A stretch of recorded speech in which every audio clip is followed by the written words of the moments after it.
Assalamualaikum warahmatullahi wabarakatuh. Di sini saya Laura Sepchenko dengan NIM C1C023051.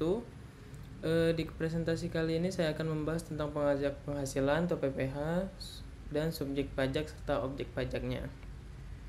Tanpa berlama-lama lagi, saya akan masuk langsung ke materi pertama, yaitu pajak penghasilan. Apa sih pajak penghasilan itu? Pajak penghasilan atau PPH merupakan pajak yang dibebankan atas suatu penghasilan yang diterima oleh wajib pajak, baik yang berasal dari Indonesia maupun berasal dari luar negeri. Penghasilan yang dimaksud meliputi usaha, gaji, hadiah, honorarium, dan lain sebagainya. Dan subjek pajak dari pajak penghasilan adalah segala sesuatu yang mempunyai potensi untuk memperoleh penghasilan dan menjadi sasaran untuk dikenakan pajak penghasilan.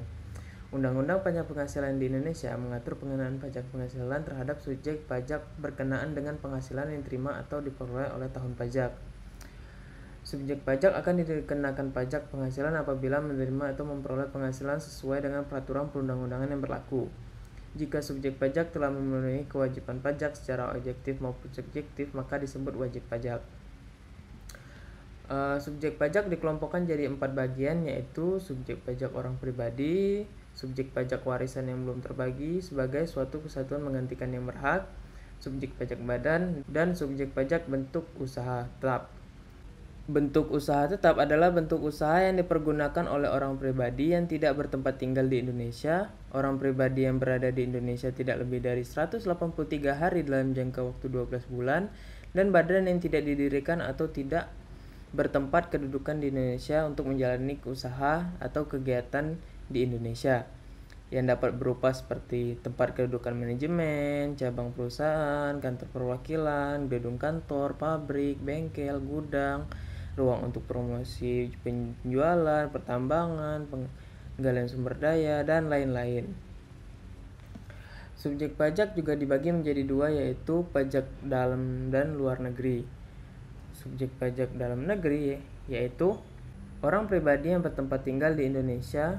Orang pribadi yang berada di Indonesia lebih dari 183 hari dalam jangka waktu 12 bulan, atau orang pribadi yang di dalam suatu tahun pajak berada di Indonesia dan mempunyai niat untuk bertempat tinggal di Indonesia. Yang kedua yaitu badan yang didirikan atau bertempat kedudukan di Indonesia kecuali unit tertentu dari badan pemerintah yang memenuhi kriteria. Yang pertama yaitu pembentukannya berdasarkan ketentuan peraturan perundang-undangan. Yang kedua, pembiayaan sumbernya dari anggaran pendapatan dan belanja negara atau APBN dan anggaran pendapatan dan belanja daerah dan APBD. Yang ketiga yaitu penerimaannya dimasukkan dalam anggaran pemerintah pusat atau pemerintah daerah. Yang ketiga yaitu warisan yang belum terbagi sebagai satu kesatuan menggantikan yang berhak. Sedangkan subjek pajak luar negeri yaitu orang pribadi yang tidak bertempat tinggal di Indonesia, orang pribadi yang berada di Indonesia tidak lebih dari 183 hari dalam jangka waktu 12 bulan, dan badan yang tidak didirikan atau tidak bertempat kedudukan di Indonesia yang menjalankan usaha atau melakukan kegiatan melalui badan usaha tetap di Indonesia. Yang kedua, orang pribadi yang tidak bertempat tinggal di Indonesia, orang pribadi yang berada di Indonesia tidak lebih dari 183 hari dalam jangka waktu 12 bulan, dan badan yang didirikan dan tidak bertempat kedudukan di Indonesia yang dapat menerima atau memperoleh penghasilan dari Indonesia, tidak dari menjalankan usaha atau melakukan kegiatan melalui bentuk usaha tetap di Indonesia.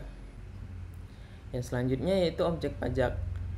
Objek pajak merupakan segala sesuatu baik barang, jasa, kegiatan, atau keadaan yang dikenakan pajak. Objek pajak penghasilan adalah penghasilan yaitu setiap tambahan kemampuan ekonomis yang diterima atau diperoleh oleh wajib pajak, baik yang berasal dari Indonesia maupun luar Indonesia, yang dapat dipakai untuk konsumsi atau menambah kekayaan wajib pajak yang bersangkutan dengan nama dan dalam bentuk apapun. Dilihat dari mengalirnya tambahan kemampuan ekonomis kepada wajib pajak, penghasilan dapat dikelompokkan menjadi yang pertama yaitu penghasilan dari pekerjaan dalam hubungan kerja dan pekerjaan bebas seperti gaji, honorarium, penghasilan dari praktik dokter, notaris, akutuaris, akuntan, pengacara, dan sebagainya. Yang kedua yaitu penghasilan dari usaha dan kegiatan. Yang ketiga, penghasilan dari modal yaitu berupa aset gerak atau aset tak bergerak, seperti bunga, dividen, royalti, sewa, dan keuntungan penjualan aset atau hak yang tidak dipergunakan untuk usaha. Yang keempat yaitu penghasilan lain-lain seperti pembebasan hutang dan hadiah. Berdasarkan pasal 4 ayat 1 Undang-Undang Nomor 36 Tahun 2008, penghasilan yang termasuk objek pajak adalah seperti penggantian atau imbalan berkenaan dengan pekerjaan atau jasa. Yang kedua yaitu hadiah dari undian atau pekerjaan atau kegiatan. Yang ketiga laba usaha. Yang keempat keuntungan dari penjualan atau pengalihan aset. Yang kelima penerimaan kembali pembayaran pajak. Yang keenam bunga termasuk premium, diskonto, dan imbalan karena jaminan pengembalian utang. Yang ketujuh yaitu dividen. Yang kedelapan royalti atau imbalan atas penggunaan hak.